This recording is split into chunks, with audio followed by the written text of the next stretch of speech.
Let's go. This my era, nigga. This my era, nigga. Watch me bogart the game and I ain't sharing, nigga. This my era, nigga. This my era, nigga. Watch me go hard as fucking I ain't scared of niggas. This my era, nigga. This my era, nigga. Watch me bear hug the game and I ain't sharing, nigga. This my era, nigga. This my era, nigga. Watch me go hard as fucking I ain't scared of niggas. This my era, son of Deborah, make it clearer, I ain't scared of, I go harder than two niggas, bitch, I'm sharper than two mirrors, I got vision, I got sight, I got heart, I got fight, with my hand on the world, with my hand on the mic, that stands for black power, that is hidden in my sight, this my era, screaming more life and more life. Mr. Mark, man, the marvelous, the legend, the myth, Mr. Mark, man. Father of Emmanuel Quickly. Man, we've been knowing each other since 1998, 99. For sure. We're conducting this interview because not only is he a staple in the community, but he's a staple, man, in a lot of our lives, man. Legend, a man of the same color as us, doing his thing, you know what I mean?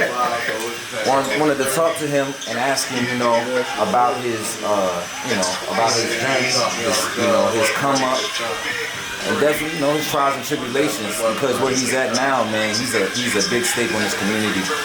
Not only himself, but his family as well. And knowledge is power, and I think that we don't have enough of these figures in our community. So we got to get the knowledge out. So I just wanted to, talk to him. I know him personally, but I want the world to know him, and I think that he's special. So I think he's got a lot to offer. First thing I want to ask you is, man, how did you become a barber? Oh man, I said I was gonna have you laughing on this one, but I'm glad. Appreciate you all coming over this morning and doing this. I guess this was long. We should have done something like this a long time ago. I never really wanted to be a barber. I wanted to be a firefighter. Let me stop. You want to be a firefighter? You want to be a firefighter? Look, when I was little. They had a lot of hair products inside of the bathroom. Right. A lot of Jerry curl products. Okay. Y'all remember Coming to America? Remember them curls and stuff on there? Yeah. Man, I was about 6 years old in the bathroom trying to put Jerry curl in my head. So good. I was in the bathroom trying to put a Jerry curl in my head. I had the scissors. I stayed in the bathroom 6 years old, 7 years old with scissors and trying to put products in my head. Oh, so you like all day, every day when I went to the bathroom. Naturally started. It naturally started. It was in the milk that I was drinking when I was little. Gotcha. It said hairstyles, but there's a lot of hairstylists in the family. Daryl Joyner. Okay. Mr. Joyner. Yeah, all on that side of the family. My sister. Hairstylist, also works at the hospital. So that's just, stylists, barbers, Daryl's mom, Arlene Joyner, his uncle went to hairstyling school. So that's just on and on and on. So you always seen it. I guess it's running the blood. Gotcha. Yeah, but I had this since I was a little kid, always trying to do something. Right. Did you start off making money? Did you just doing it just as a side hustle? How did you really But you know what? I can't leave this out. Okay. And this brother's dead and gone. Oh man. He's dead and gone. Rest in peace. Man Hawkins. Okay. Can't leave him out. Over in Hattie. He's the one. Although we might have had this thing natural, like we was young, we might have all desired to do hair and stuff like this. Right. But Man Hawkins, we called him Granny, left hand Granny, because he covered his left hand. Okay. Man Hawkins, if there's any barber that comes out of Harford County in my era, Man Hawkins Man is Hawkins. the one that we gotta give credit to. Gotcha. Man, he used to sit out on the porch and cut. He was from Greece. Oh yeah, Okay. yeah. Gerard Street, 500 block. That's right. Man, Reppin' for sure. 500 block Gerard. That's right. All the soldiers was there. How long it take you to go to barber school? I stayed in Barber School almost 2 years. Okay. Was it rough? Which should have been about 6 or 8 months. Took me almost 20 months. Oh man. I was working, going to school part-time, falling asleep. Had to get down to the school, had to work, and had a family, and trying to finish up school. Just got married and was trying to finish up Barber School.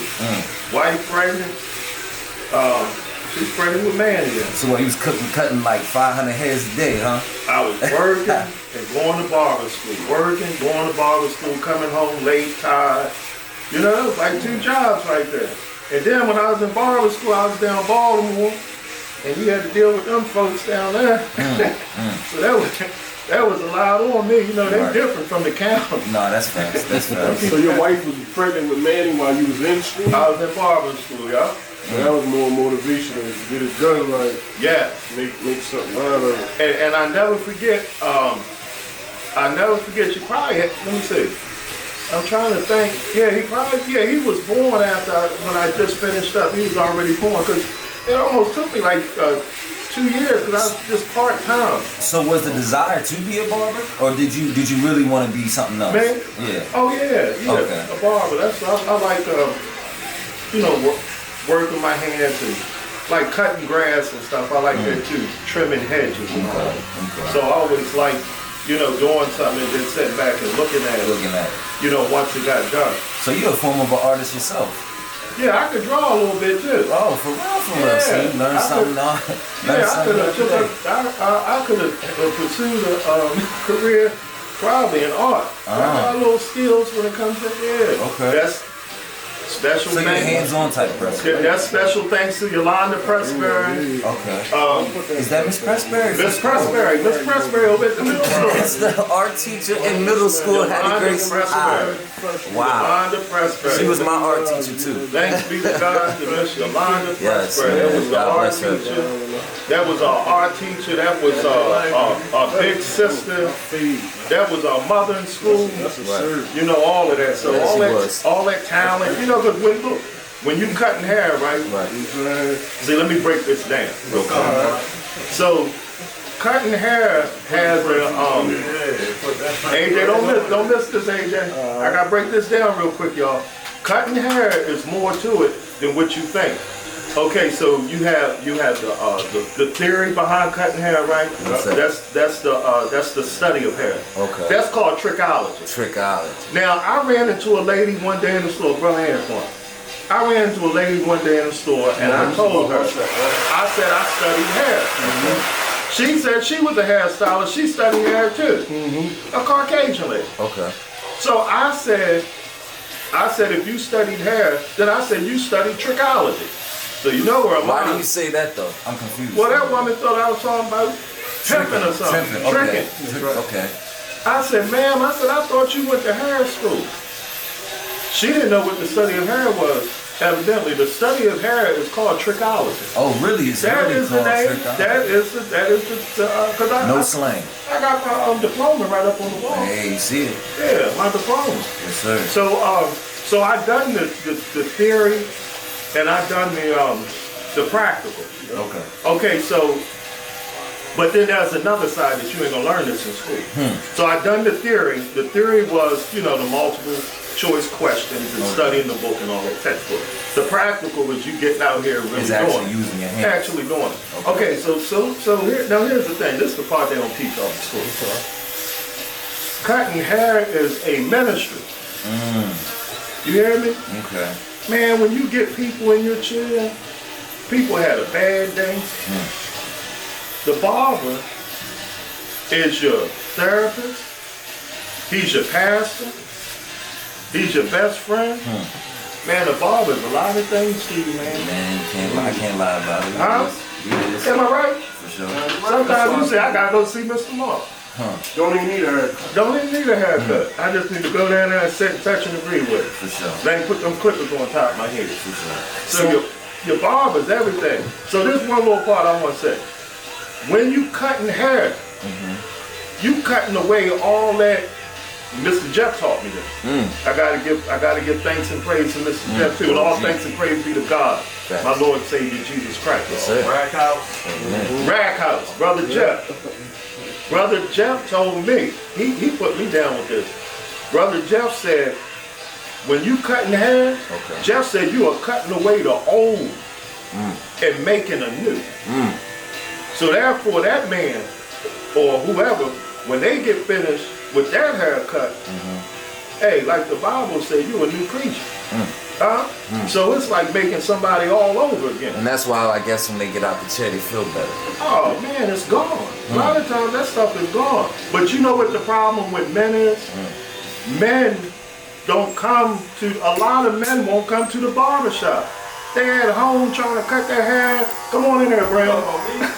Now, a lot of men at home trying to cut their hair inside of the mirror and stuff.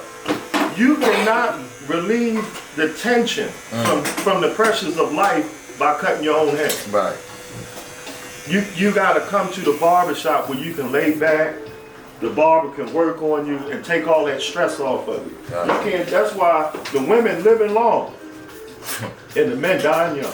Because the women, where they go? Where they go at, Brandon? To the salon. They at the beauty salon. Sitting in there, somebody doing their hair. All of that. Men, we all rough. You gotta offer mimosas to them now in this salon. See what I'm talking about? So it's like it's a community. It's a huge community. Right. For sure. I know that you followed me for sure, man. So at what point did you say this is what I'm gonna do? This is it. I'm gonna open a barbershop. I'm gonna service the community. Working with Brother Jeff again. See, and did you do it because you wanted a lot of money, or did you do it because you just seen it as a service? No, I was me and Brother Jeff working again. Being in the barbershop took my life to a whole nother level because, like, okay, I'm gonna share something with you. Like being in church, right? Most people just go to church, read the Bible, and come home, and that's it. Man, I got exposed to so much different information being in the barbershop. Yeah. People bringing me different books. People saying, read this, read that. And so me and Brother Jeff, we always cut hair and always exchanged information while we was cutting. And my knowledge and stuff started growing. Jeff started reading, I was reading. We was always bouncing stuff off each other. We read Rich Dad. Y'all ever read that? Yeah, Rich Dad, Poor Dad. Think and Grow Rich. Napoleon Hill. Yes, sir. Jeff, he wrote 3 books. Prisoner of the Mind, Broke Underneath in a Capitalistic Society, and then his last book he just finished was Knowledge of Nuggets. So me and him always been in the barbershop reading, like in our spare time we sit down, we reading Dr. Miles Monroe, Rediscovering the Kingdom. We had all this information all day long while we're cutting hair. Right. It's something else Brother Darrell Jr. does while he's cutting. When he's finished, Darrell will be over there reading. So it's always an exchange of information going on in the barbershop. Okay. From that to say this. One day, I was looking at a video, and I think Jeff had got it and brought it in. But the video was talking about success, being your own entrepreneur. And then they said this, I never forget that. The man said this in the video. He said, if you can do it for someone else, you can do it for yourself. Write that down. If you find yourself doing it for somebody else, you can do that yourself. And then something else, Jeff told me this. Jeff taught me this. Jeff said, Mark, you know how he talk. Jeff said, Mark, he said, man, he said, you got to multiply yourself in someone else. He said, you got to empty yourself in somebody else, whether it be barbers coming underneath of you or whatever. He said, you got to get you and put it in somebody else. And so when I was listening at that video, a light went on. I said, man, if I could do it for somebody else, I can do it for myself. So then that's when they thought of, man, I need to do my own thing, build my own enterprise. And I had that birthed in me. I was like a woman pregnant. You know, a man can be pregnant. Did y'all know that? I did not know that. Huh? Now y'all write that down. I'm confused a little bit. This is why we are conducting this. Okay. See, when we talking, this is called intercourse. Okay. Now y'all come. Nah, man. You okay. Huh? They got paid for this knowledge. This is called intercourse. Okay. Sperm brings forth life. Okay. Am I right? It fertilizes the egg. So as we are talking, information is being deposited in us. The metaphor of the woman is that when the egg is fertilized, it brings forth life. Okay. So when good thoughts come from one to another, that's an intercourse. Then there's life that is being produced inside of us. Then we become pregnant with ideas. Okay. We become pregnant with concepts. Concepts is ideas, and ideas is thoughts. So then I became pregnant just by, that's why, you know, if a brother or something, he just getting out of jail or something, you got to start listening at something. You got to start reading. You got to get some good ideas to enter into your mind and get you pregnant. Man, once I heard that if I can do it for someone else, I never thought like that. That I can do it for myself. Man, that idea impregnated me. Did I run right? I didn't run right out there at that minute and go get a barber shop, but I was pregnant with that idea. I was carrying that in me. Oh, how much you gonna give me for that information? Huh? I was carrying that in me wherever I went. I said I can do this. And you know what? One day, guess what? I birthed it. I birthed it. I took that vision and birthed it. And you made this shop. But well, did it? Okay, say what you was gonna say, because that didn't start. What happened here is Brother Darrell Joyner came over here and brought me over here. My cousin, Minister Joyner, brought me over here one day because my mother was living around the corner for a minute, right around the corner near the bar that used to be around the corner. So I used to come over here all the time, pass this place, might get a slice of pizza, whatever. Never had the idea that I would be over here working. And then. Don't let me forget about the community over here. That's very important. Oh, we're going to get to the community for sure. And because this, like my brother right here in the chair, everybody, man, they welcome me. But I met Brother Antoine years ago. But coming over here, Darrell brought me over here, and I was going to have a little Bible study class in this building. That's what I came over here for. But when I got over here, I had that idea in me. I said, well, maybe I can open up a barber shop in here. And went, you know, the city, they was excited about the idea. It was here for the vets, for the veterans out at Prairie Point. I said, I'll be here for the community. So that vision of a barber shop started, and I only had a 5-gallon bucket in here when I first started. When you talk about... I was sitting on a little bucket looking out the window. When you talk about that book, I want to touch this and we're going to take a pause. So when you talk about that book and you said that idea impregnated you, what was the idea that impregnated you? The idea that you can become an entrepreneur and have your own ministry and service the community? Or was it that, you know, I can give information, receive information without having to go through such treacherous waters to get it and give that back to my people? Right. Actually, it was a video.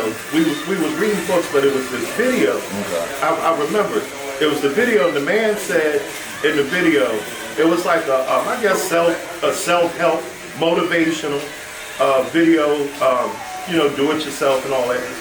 But he said this, I never forget it. He said, as far as being having your own business and entrepreneurship, he said, if you do it for someone else, you can do it for yourself. And me, the first thing of being a leader first is one who serves. I've always served and helped people.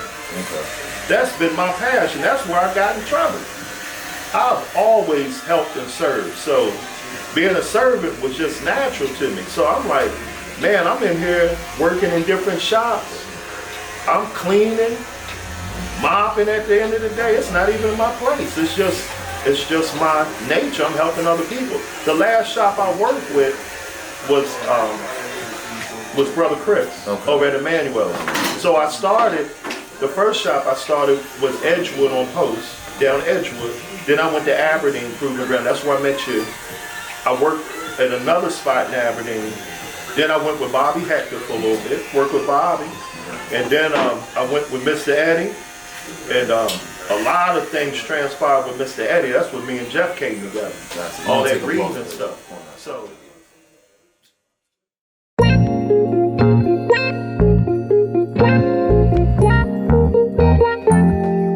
And dog, you ain't seen that walk, man. The way she talkin', the way she dressin', what she said when she move her head. So, Mr. Mark, I know you said that you had this idea. You obviously birthed it. It was in you birthed it. Now, where did you start off at? Because you obviously didn't start in your house. Well, you probably started at your house, but you probably, where did you start out? What shops did you do? So when I changed my life, well, God changed me, right? So I could already cut hair, because like I told you, I was saying before, I said, it was Graham, it was Man Hawkins, the one who inspired a lot of us cutting hair. So I already had this, ability of cutting hair. Mm-hmm. Wasn't the sharpest knife in the drawer, but I had little skills with it. Okay. Just picking it up from him. And so what I've done, I started in Edgewood on base at the Proving Ground. And I was going to school. I came up to Aberdeen working on base and going to school, finishing up school and working. And had someone who signed me up for apprenticeship. Okay. But I was going to school so I could finish up Barber. So I worked in Edgewood first, on the Proving Ground with the soldier. Then I went to Aberdeen. That's when I met you. Yeah, we did. Yep. APT. What, 97, 98? 98. So that's been years ago now. Yes, sir. I met you all back then in 98. That's been a while.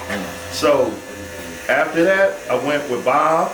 I worked at Supreme Cuts. I worked at another shop in Aberdeen. I worked at with Bobby, Supreme.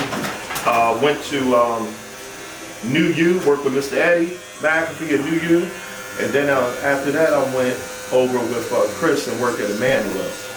And those times with me and Jeff at New U, those was the times that it was a lot of knowledge going back and forth between us. We did a lot of reading and stuff, sharing books and stuff while we was working. Is that what inspired you to get your own at the end of the day? Yes. Them reading, and that's what made you say, you know what, I gotta get my own empire. I always wanted that. I'm just saying, once we started talking, and then you hear different motivational speeches. You can do it. Like I said, I heard that one video. The guy said, if you can do it for someone else, you can do it for yourself. If you clean this man's shop every day, and you working in this shop every day, you can do it for yourself. You might as well step out the boat and try it. Is that why when you got a shop, you started employing other barbers? Well, I mean, a barber shop's like a bus. People get on, people get off. My door's always open. Whosoever will, I'm like the church, let them come. Right. I've always got the door open. Somebody, a barber needs, a home to come cut hair. I'm here to help. Understood. Yeah. So, being here, coming over here, when I first started over here, the only thing I had was a 5-gallon bucket. I was sitting in here waiting for the electric man to come. I ain't have nothing in here. Did you come to Perryville because you seen the opportunity that this community had? Like I said, when I first came over, I was going to have a little Bible study place. Right. Then I said, maybe I could open up a barber shop. Maybe I said, this is the place. So I came over here and opened up the barber shop right in here. and got started, I told the people around City Hall, I said, this is going to be for the community. I was going to ask the next question. So what did you have to do? You had to, what would a young entrepreneur who has the same dreams and drive, what would they have to do to start their own barbershop? And you know what? I'm glad you asked that. Look, this for all of y'all. This for my man too. This for everybody. AJ, this for everybody. Brandon, you around the corner. This for you too. I'm listening, brother. Man, the first thing you gotta do is get your doors open and make $1. And I think people, they miss that. They miss that. They miss that. People think you gotta make sure this is together and that's together. Man, the first thing you gotta do, start cutting hair. It could be a car wash, it could be a restaurant, man. First thing you gotta do is get that door open and sell a plate. Cause guess what? Not unless you own the building, the man coming by every month to get his money. You hear what I'm saying? Not unless you own the building, he gonna come by every month to get his money. Okay. So the first thing you gotta do is get the door open and get some people in the chair, or if you selling dinners or whatever you doing, and that's your business, the first thing you gotta do is, I guess I'd say, make $1. Make $1. And that was my idea. That was the first thing. Of course I take the lead on, cause I'm Mel Breeze, baby. You think I be? You got me turned on, baby. Everything's on me. I'm a little passionate and crazy, and I've been a G, and I'ma hold it down. So the first thing you gotta do is you gotta start working. That's the first thing. You gotta start getting your hustle together. Yeah. What's the next steps? First thing, you gotta get the hustle going. You gotta have the vision. What the person is gonna have to do in the first stages of their business, they're gonna have to write a vision down, because the city that you're in, and when you go to sit down and talk with them at City Hall, they want to know what your vision is. Okay. They want to know the hours, you know, when you're going to be open, when you're going to close. And the main thing they want to hear in public service, the main thing they want to hear is like you're going to do something to help, you know, the city. You know, so the first thing you got to do is write your vision plan down and submit it to the city. Gotcha.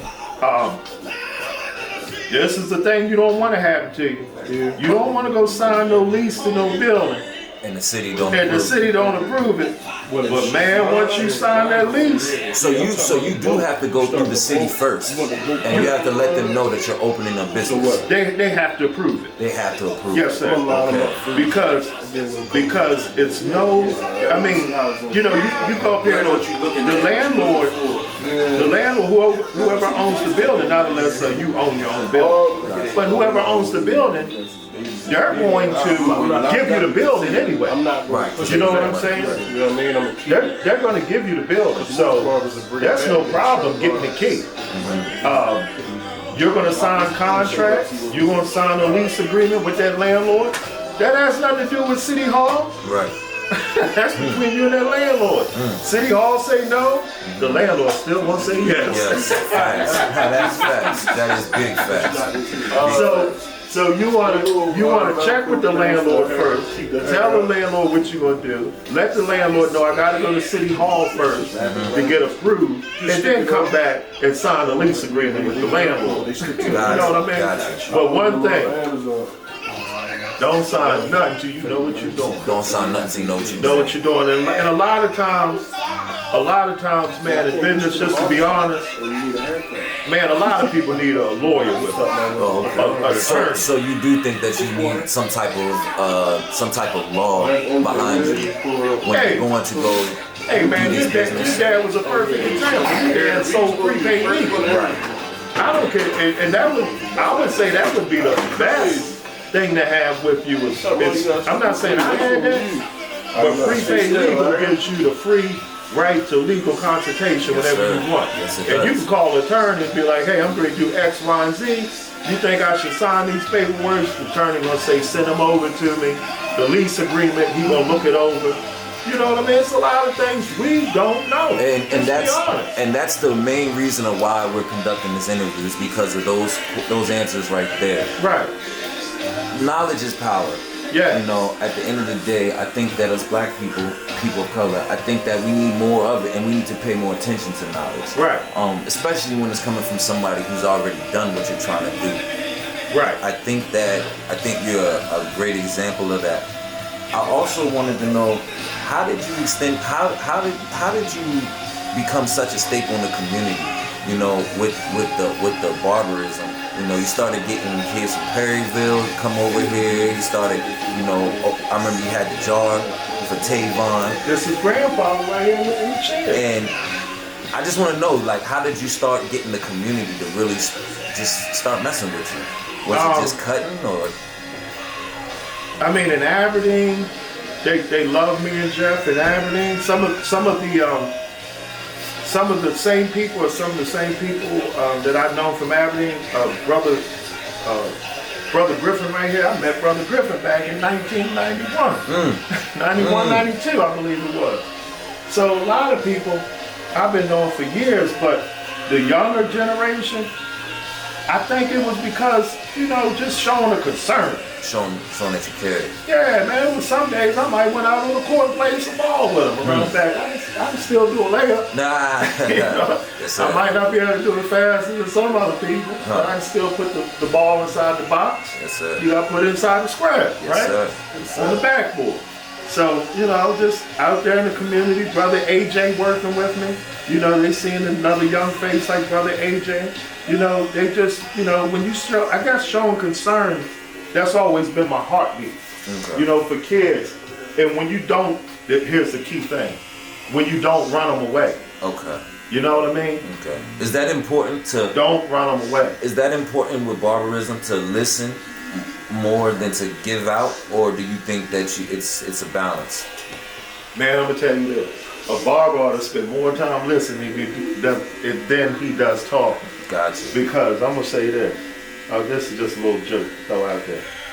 It's a little joke. A man was cutting somebody's hair, but it really actually happened. And he said something about when he was cutting hair, a lady was getting her hair cut in the chair. This really happened. And he was talking bad about this guy. So I always tell barbers, I don't talk about no other barber. I don't want to hear about so-and-so messed up your head. Hey, Tom, I don't want to hear about nobody messed up nobody's head. That's one thing I don't do. I don't talk about other barbers. I don't talk about other barbers. Right. If somebody messed your head up, that's between you and that barber. Right. I ain't gonna be up there, yeah, so-and-so, yeah, that looks a mess. That looks like, I don't, you know. And so the guy was cutting somebody's head, and he said, that guy, and he kept talking about that guy, right? So after a while, the lady turned around, and she said, you know that's my son, right? Oh, wow. Oh, wow. So, in the barber field, man, treat everybody right, listen, and you know what? You'll become, now I'm not going to say a trash can. You're not a trash can. Nobody's a trash can. But you'll become a person where people want to come and relieve, get vent. I know what you mean. And guess what? They'll feel that it's safe. It's like a form of therapy. I've had some people tell me some bad things that's going on in their life. I mean, bad. Guess what? Don't go tell nobody about it. Keep it between you and them. They say, pray for me, Brother Mark. Brother Mark, let's pray about it. Please pray. Hey, came to church behind it, been so bad. But working with the community and the young people, I guess, because I always listened to them and took time. You know, we had Bible studies in here. Brother Antoine's grandchildren, they supported it. His grandchildren supported the Bible study. Brother Antoine was always praying and encouraging me right here in the chair to have those Bible studies for the community, for his grandkids. He always called me up. He always thanked me. Came by. Dropped by the place over here across the street, and we had the Bible studies here in the shop for the kids. You know, pizza. You know, and the kids came. You know, over the years, so they got the foundation. You know, we provided a safe haven for the kids. Man, I got Gabe up on the wall. Yes, Gabe Sherrod played for Delaware. Went to Michigan State. You know, graduated back home. a father now. When I first came over here and started cutting hair over here, Gabe was just coming out of his 8th grade year, out of middle school. During that summer, he was just finishing up the 8th grade. Grown man with a family now. Ethan Griffin, Joe Pika, running back. You talking some names now. Brian Matthews, I'm gonna drop names on you. Brian Matthews, one of the greatest wide receivers, came up here from Virginia and played for Perryville. Gabe Sherrod, one of the greatest quarterbacks, you know, came through here. On and on and on. Pika, one of the greatest running backs that came through the school over here. So, Taven, yeah, one of the greatest all-around players. They had many obstacles because I think it was the senior year he got sick, and then COVID hit and all of that. But yet he prevailed. Look at him now down Towson. Yes, sir. Yes, sir. Just we can go on and on. Artie's son. So that's what I want. Artie's son over here. Hollinsworth. His son. All of these young people. That whole class, man, they've been right here. And it's important, I think, to them and to us that we come back and check you out, man, because all the things that you're saying in this interview, they're very true, they're very accurate, and you know, you just want to see how you're doing, want to see what's the next move, you know, what's the game plan, you know? Right. And you know what? I'm sorry, what's the brother, the one that you always talk about the music when you come in? Darnell Whittington. Okay. You and him always talk. Okay. Darnell, I remember Darnell was a little guy coming here and asked me could he clean the windows. Grown man now making music, you know? Yes, sir. So you were saying about the who's that? Tay. Who, Tay? Oh my goodness, Tay Wright. Tay Wright, yeah. How can I forget Tay Wright? That's Brother Antoine's nephew. Okay. Tay Wright comes see me every day. I'm surprised he ain't walking around the corner there. So they come every day, you know. So it's always been home.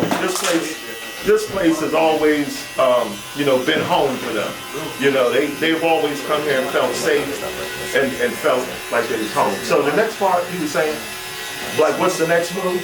Yeah, no, I was saying that I think we come back to just check you out to see what's the next move, you know, because you're always evolving, you're always changing and doing stuff for the community. You gotta keep planning it, gotta keep going, keep seeing what's going on. Because we're not following behind you, but we're looking at you and we're seeing what you're doing, and we want to do the same thing. We want to be successful men too. That's what I mean. You know, let me turn this off. When it comes down to Barber, again, like I said, you gotta make some good lines, and you gotta make some good fades, and everything gotta look right. Man, if I get to the point when I get too old, and Joey say, Brother Mark, man, you got me leaning. A brother say, Brother Mark, you done took my hairline and pushed it all the way back to my ear. Oh, man. Mr.Mark, I didn't want that bald spot right there.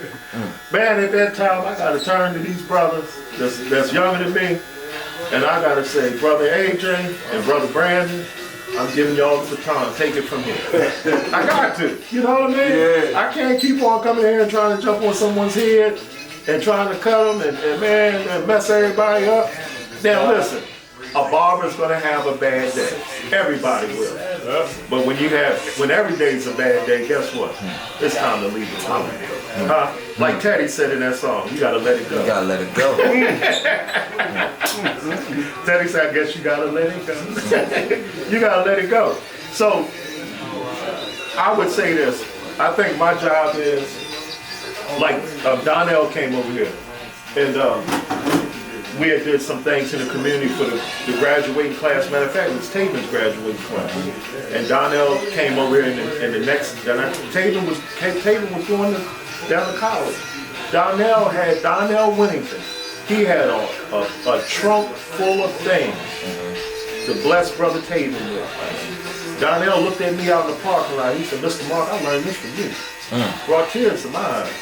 So I think the next thing we should do is see ourselves in someone else. I think the next move is, I don't know if these brothers watch me long enough, you know, they'll duplicate and do what I do. Right. And I think I've done my job. if I see myself in someone else, if I can look back, and I think in the black community, in churches or whatever, it could be pastors, churches, whatever.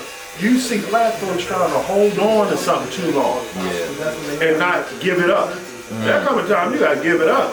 So it's about the blessing. It's about. I might be able, you know, some years from now, I'm all right now. I might be able to cut some of them old folks coming in, you know, 60, 70 years old, don't mind their hairline pushed back. Don't mind the bald spot in their head. But them young boys, they want that thing crisp. Clean. Gotcha. You know, so I gotta say, brother AJ, brother Brandon, take my man for me. I gotta stick with the old folks, you know. So for right now, and I think my job is mentoring, helping somebody. And I'm the type person like this. This is me. Man, if you feel like you can do it, I'm gonna help you do it. Somebody tell me, say, man, I'm trying to get shot. Guess what? I'm gonna say, take a couple of these chairs over here, and you know what I mean? Get some of them towels out of there, and get some of this stuff over here, and let me show you. So I'm gonna help them. Where do you get your barber equipment from? Because that's one thing that I've never really, you know, I don't never see that type of stuff out. Is there a website? Is there? The school supplies a lot of things. When you first start school, you're going to get a kit. The Barber School, you can go to Delaware. Delaware has schools. Guys, if they want, you can do the cosmetology school. A lot of guys don't realize that. You can go to cosmetology school. But a lot of them want to go to the barber school. So Delaware has the barber school. I went to Dundalk, to Averas in Dundalk, Maryland. Bel Air has a cosmetology school.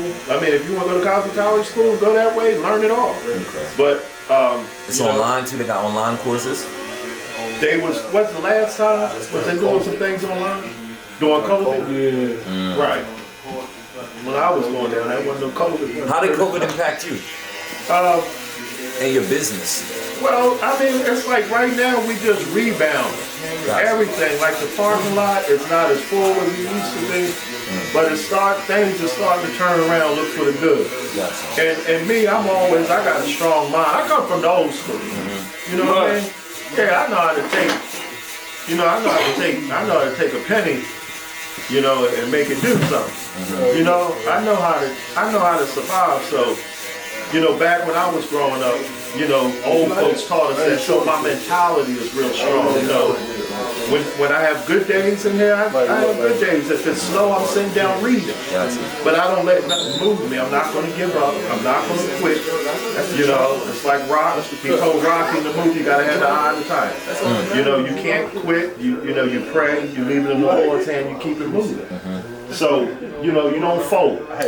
So now things are starting to just picking back up. There was some slow days.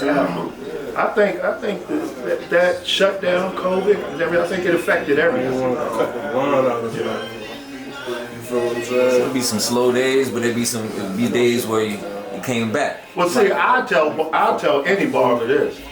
You gotta. And this might not be every barber, but I would say this: you gotta bring some books to work. You know, bring a newspaper, bring a book, bring your favorite book. If you're a barber and you like reading, bring your book. When it's slow, you know, sit down and read. You know, you can build your business through social media, passing out cards. Social that was my media, next question. You know, Facebook, everything. You know, the main way you're gonna build your business. How you build it up? The main way you're gonna do it is like this. Now I'm gonna tell this story. I'm not telling nobody's name. I might mention one person, and that was Gabe, because Gabe was in here in the chair when this happened. But somebody came in the shop one day and asked me to take their hairline way back to their ear. Wait, what? A young fella asked me would I cut his hairline all the way back to his ears. I don't know what was wrong with him, but later on I heard that he had a little problem. I told him, I said, my clippers won't do that. So he went and got his mother. She came in here one night, she went off on him. So I had Gabe in the chair. I turned Gabe between the customer, between me and the woman. I had to block out. So this is what I'm saying. Your best haircut is going to be your billboard before social media, passing out flyers, anything. People gonna see your haircut. The haircut. That's gonna be the promotion. That's the main promotion. Everything else come after. Their haircut. when they see that haircut, because I'll be asking people all the time, man, who cut your hair? Some people say I got it cut bald. Yes, sir. Some people, hey, what's going on, Doc? Turn the light on for me. I don't want to get nothing on the phone. Some people say I got it cut in Baltimore. Some say in Delaware. Some say right in Harford County. But I think that haircut is your best. That's the billboard that's talking. That's your promotion. That's your best promotion. Other, we got all kind of ways of social media and everything else. But that haircut is going to be the best. But don't forget these guys right here. Don't let them get away. No, sir. Don't let them, maybe say something. Yes, sir. You come to church, you got to say something. Gotta say something. That's right. It's a community. I ain't the preacher. I ain't gonna let you just sit there and don't say nothing. Got my man AJ. Yes, sir. Got my man Beezy. You know what I mean? They cut hair too. They obviously in the community. What you fellas, what do you guys learn from Mr. Mark? What is the biggest asset? The biggest asset that I learned from him, or the biggest asset I think is in the barber business? I would say earlier how you mentioned how he spoke on like it's a ministry, you know what I mean? Reaching the people and being open to the people to make them feel comfortable to want to be in your church. But for me, like, that was a part of the reason I wanted to do this anyway, because of the whole being able to be a therapist, you know what I mean? Like, being able to have somebody in my chair and they can talk to me or whatever, without me having to go to school for all of this. The biggest thing I think that with the barbering is just being able to be a people person. Listening to what people got going on, you know what I mean? That's really it, man. Where you see yourself going from here? Where y'all see yourself going from here? Y'all gonna open up your own barbershop? Yeah, eventually I want to get to that point. Just how Mr. Mark is, own shop. Set the way you want the vibe, the energy, you know what I mean? That's my goal, man. And to give back to my community, you know what I mean? That haircut. Boy, looking fresh. Thank you, nephew. Yeah, man, so giving back to the community and being somebody that the community respects. You know what I mean? What about you, Bees? As far as Mr. Mark is concerned, definitely one thing that he mentioned, of course, starting out, and he was talking about keeping the door open. The thing about it is when you first started our barber, everything not just gonna, it's not like the money just gonna come rolling in, but you gotta be patient and realize that it's something that you love to do. And then also realize, like Mr. Mark said, is you get an opportunity to have people sit in your chair.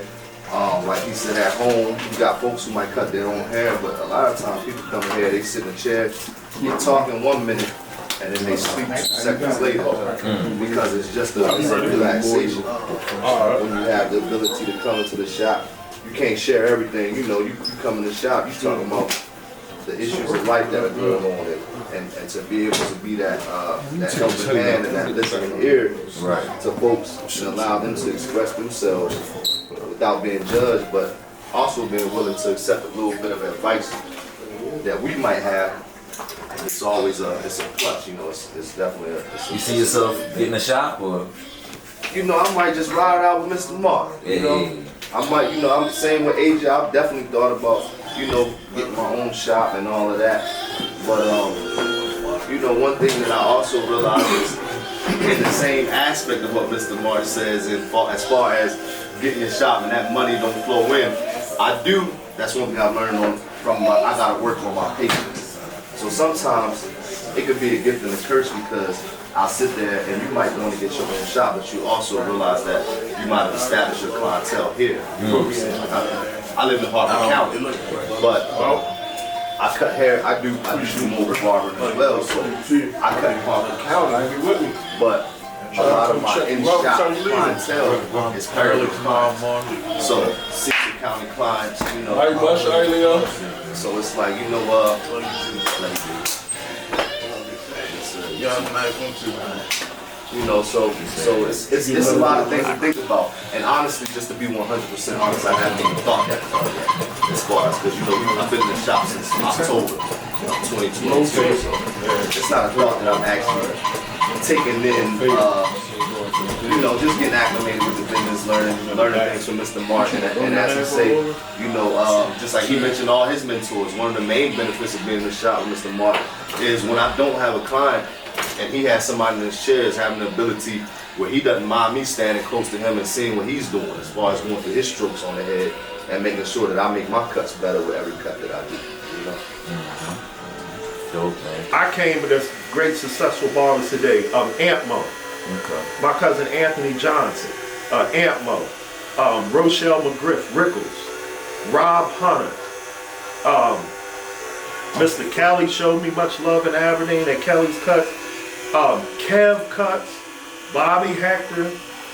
Me and Bobby worked on base together. Kevin used to work right next to me. Uncle Frank, Ori Frank, living legend. And then, you know, Larry Lee. I work with black folks, white folks. I work with white women who cut hair. I work with Orientals. Don't sleep on the Orientals. I've seen the Asians cut. So, I mean, I've been around when it comes down to barbering. I've seen some things, good, bad, and the ugly. It ain't all been pretty either. But it's been some good things too. This is the old crew from out on base. Right here to my left, that's me. Come look close. A little closer. This is me when I was young. This is married to Roy. This is Robert Thomas. This is Corey.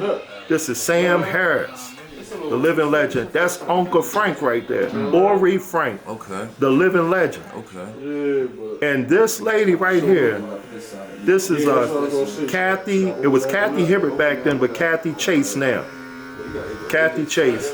This lady right here is the one who gave me the opportunity to come work in the shop. So that's all barbers. All of them. All of them. Except for the little girls in the hand. Right. But all of them was barbers. And some of them still cutting hair. But this lady right here, Kathy Chase today, was the one who gave me the opportunity. And she comes by now and comes check on me. So Mr. Mark, you got a son in the NBA, don't you? Yes, sir. Hey, Manny Quickly. When did you know that was his gift? Manuel always been a very interesting young man. From the days of playing basketball with your cousin, remember that? Yes, sir. Him and Iman in the morning, playing ball, and Shumpert? always was out there. But he was a type, Manuel was a type kid. Well, he's a grown man now, but just looking back on his childhood, he was the type person, like whatever he tried to do, you know, he was trying to be good at it. You know, the drums, percussion. You know, he used to bang the pots and pans together when he was little. So he got some rhythm. He could take all the pots and pans, like when he was in diapers, and line them up. He would line up all the pots and pans from the big pot to the little pot, and then put all the small lids like cymbals, and had the salad spoon. Just tearing them up. Then became a great percussionist, saxophone player. He plays classical music. He reads piano. So, you know, he just on and on and on. And then, you know, just playing ball as a kid, he just, like I said, whenever he done something, he always tried to do his best at it. That's what I always noticed about him.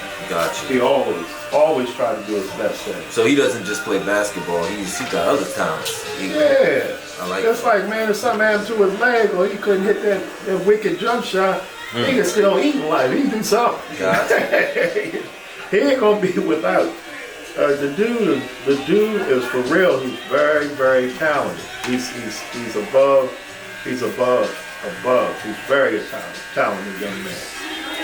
How do you feel about being with the Knicks up in New York? I'm glad because, you know, provides the family for a chance, you know, if they want to be able to see him.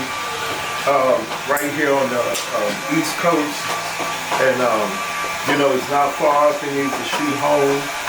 It's right here. A lot of times he'll jump on the train and come down this way, so it provides him a chance to, be able to still come home if he needs to. Sometimes if you get far away, man, you want to come home sometimes. Yeah.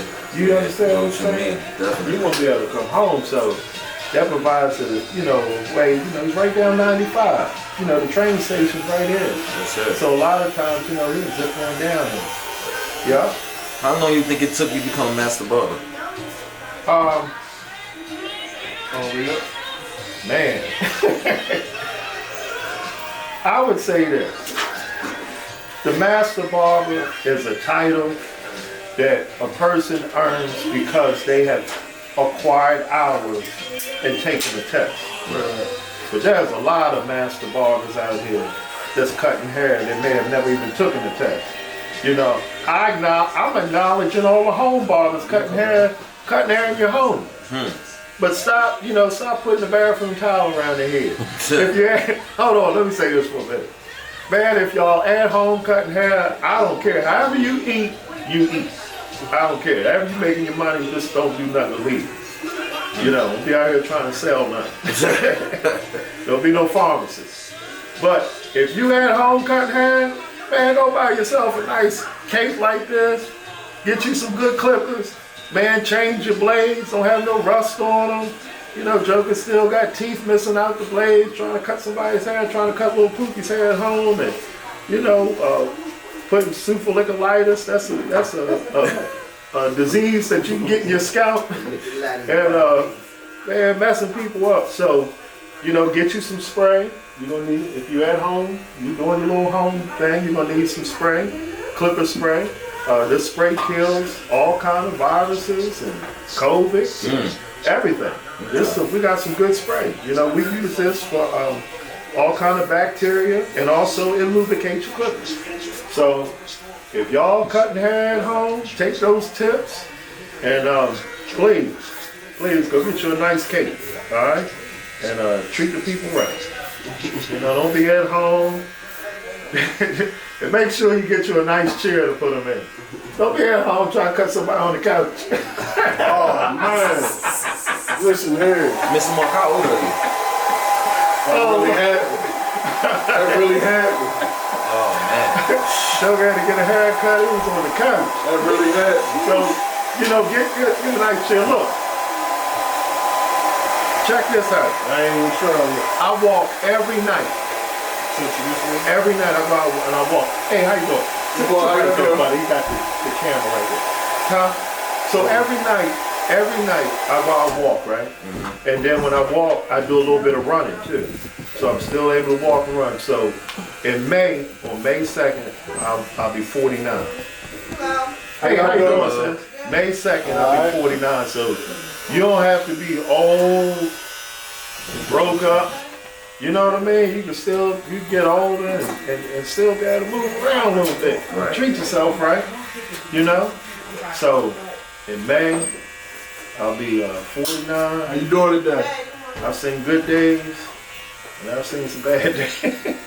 Gotcha. But I'm like a tree, Doc. I'm still standing, Mm-hmm. You cut men and women. Hey, money is money. You know what I mean? If they let me get away with cutting their dog, I think I can do that too. So over the years, I've cut a lot of different textures of hair. Now listen at this, people. There's no such thing as bad hair. There's no such thing. It's not. Stop saying your hair is bad. You know what I mean? It's called nappy hair. It's not bad hair. Nappy hair means it's a texture of hair, straight hair. There's no such thing as white people's hair. People holler about white people's hair. A lot of times people come in here and they think that, I'm not prejudiced or nothing like that. I just like explaining things to people. And a lot of times I tell the truth when I'm explaining. Mm-hmm. So then, people talking about white people's hair. I had a white guy come in here and say a few times, they say, can you cut my hair? Can you cut white hair? I told him, no, I don't cut white hair. Because it ain't no such thing as white hair. Understood. There's no such thing as black. There's no such thing as black hair. You know what I mean? Hair has different textures. That's it. It's straight. It's curly. Kinky hair is, nappy hair is not bad hair. That's how your hair is. You know what I mean? Everybody, you know, you inherit it from your grandparents or whatever. I used to have some I had a real nice texture hair, but it's gone, man. I used to love my hair, you know. I used to rock a nice little fro. Your texture beady. What'd you say, beady? Is anything you want? Beady knots and beady shots. Go ahead, brother. Is there anything you want? Any information or anything you want to let the people know before we wrap this up? Yeah, I would say this. Look, Brother Jeff taught me this, and this from the heart. I would say this. And Jeff taught me this, and I think this is the main important thing. Number one, you got to keep God first. Jesus Christ, my Lord and Savior. I'm going to say this, what Brother Jeff taught me. I would like to say it the way how he said it. He said, Mark, man, when you go to that graveyard, that's how he said it. That's how he talked. But Jeff taught me this. Jeff said, when you go to that graveyard, you up at that graveyard, and we had funerals and stuff all the time, people dying all around. Jeff said there are books in that graveyard that has never been written. Jeff said there is great speakers in that graveyard that have never stood up and gave their message. There's great preachers in that graveyard that has never preached. There's great, I guess, sports players in that graveyard that has never been discovered. Scientists in that graveyard, all type of people in that graveyard that have never got their gifts out. They died with it in them. Dr. King said, and I quote, he said, you may be a street sweeper, but he said, sweep the street well. You might be a hairstylist. You might be an old Negro barber. He said, but whatever you do, he said, do it well. So this is all I'm saying in life, people. Whatever we do, I don't care if you're a barber, a hairstylist, this is all we got in the black community. We got our churches, they messing that up now. So we still come to the barbershop. You know, this is where we come fellowship. This is more to us than just, you know, haircuts and exchange of money. And the barbershop, this is our home. This is our place where we come fellowship. For sure. You know, this is where we come congregate. You know, we come here to be amongst one another, to find out what's going on in the community. This is the community. Inside the barbershop.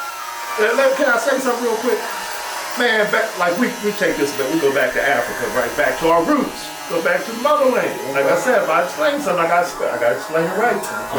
Now, I'm all for gospel music, but I'm gonna break something down because a lot of brothers don't know. And you do music too. Hip hop, right? Yes, sir. Hip hop comes from out of Africa, right? Hip hop means to dance in a circle. And while they were beating them drums, right? That's that 808 beat y'all got. That boom, boom, boom, boom. Boom, boom, boom. That's the heartbeat. All that stuff come out of Africa.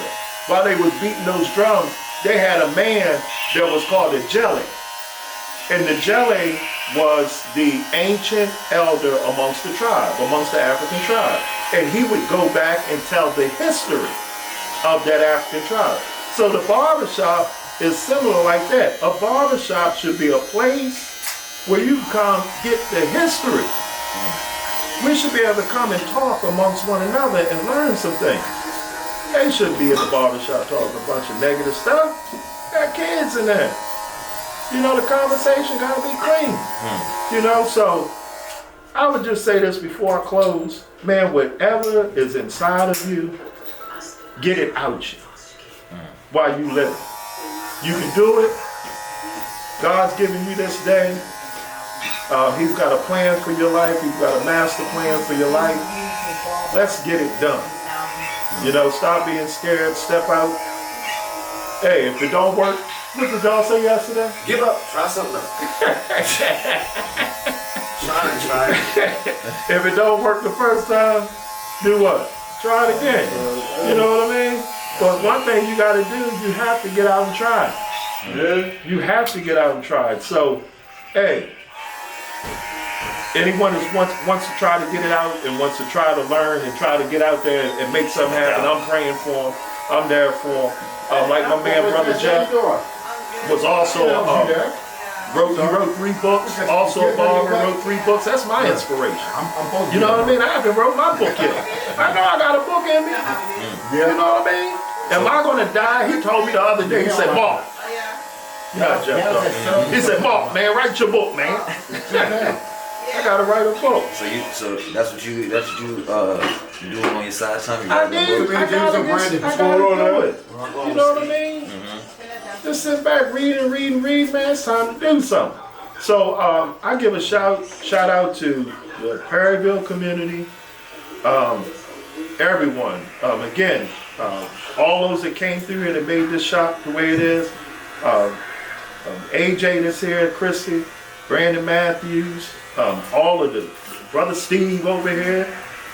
They supported the Perryville, the VA hospital, all the veterans. We give a shout out to Taven, Griffin, Teray. She comes over in the evening and cleans up. His sister, Taven was here working, and his sister helps.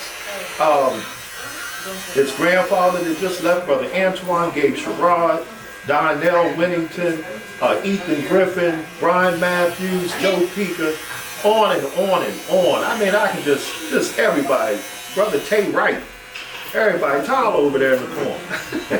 Everybody that's been a part of this, I just want to say God bless them. Also,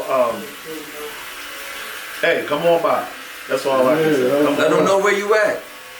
631 Brown. Thank you. 630. Next door to our Coleman's Pizza Shop. Great know pizza where that's shop. at. Great pizza shop. Great pizza shop. I just right wanna- next door.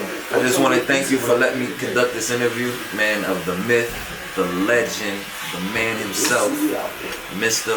Mark. We got the shirt up on the wall. Got this shirt. It says Mr. Mark. Where'd that come from? This my era, this my damn era. This my era.